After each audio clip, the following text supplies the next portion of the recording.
Translanguaging considerations. When translanguaging takes place in all multilingual contexts, as we said, it always does, then we have two different ways to respond to it. One is we try to implement the institutional policies and we go about strict monitoring or evaluation of a child on the basis of whether he or she is using the official language or not using the officially ascribed language to a given subject. However, within those subjects also, there are always spaces, whether the teachers realize it or not, where translanguaging takes place.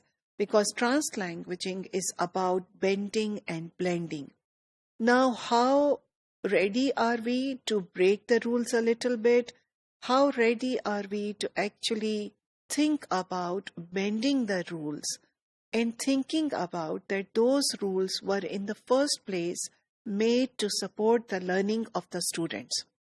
And if the learning of the students, as they try to reach a certain kind of proficiency level or try to reach to a certain type of conceptual learning regarding the content, if they need the support of another language, then it is all right to allow for that space. So at least before the students have a specific, proficiency in a certain language, so that they can voice their concerns, ask the questions, even if they ask it in another language that is unofficial and which is not ascribed to that subject, we believe it is all right.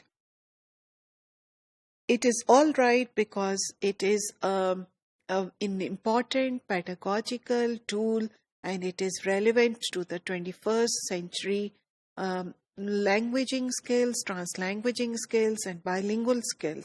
This flexibility is always there, and if it enters into the classroom, then even it is okay. However, more often than not, you must have noticed that translanguaging is considered a stigma. It invests the person who is translanguaging with some sort of linguistic shame.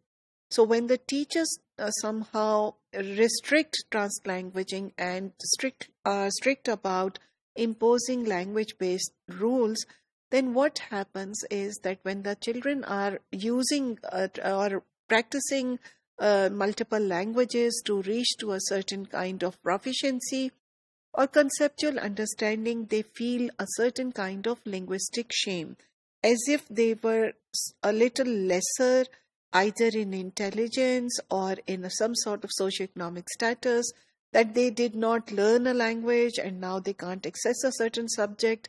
So it is very important to keep that in mind.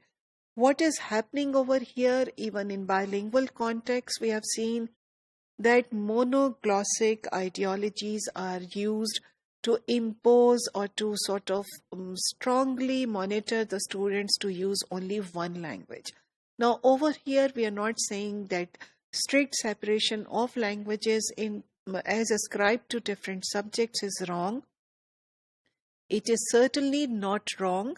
So there can be this dominant language that you want to ascribe to a certain subject. Only what we are saying is that even in these classes, when translanguaging does occur, so the teacher can quietly or discreetly sort of lead the children back to the main discourse.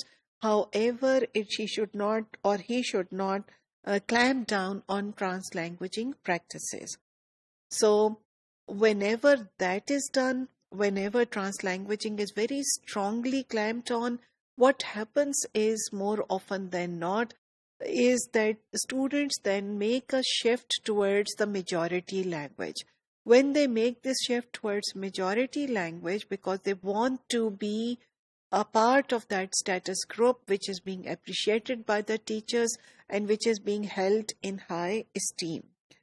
So what happens is that when you stigmatize translanguaging, it robs bilingual possibilities, it robs children to be proficient, balanced bilinguals, and even why does that happen? That happens because when you are giving more importance to one language, and when you are not giving equal opportunities to the children to learn a specific language, simply because you're stopping them from translanguaging, that is enabling them to connect the new language with their old language, then it becomes a problem.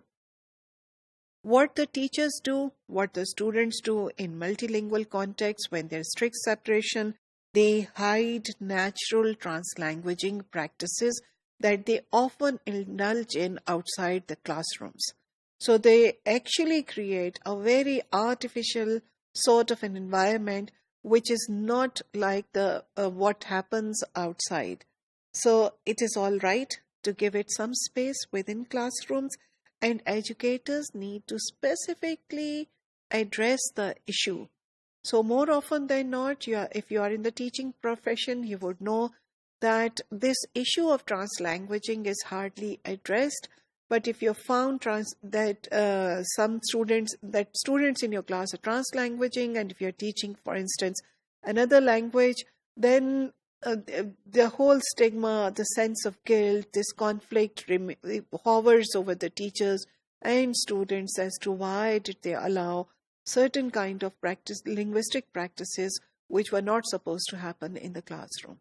So we need to address this issue openly, have this in the teacher education programs so that we can position ourselves based on some informed decision making.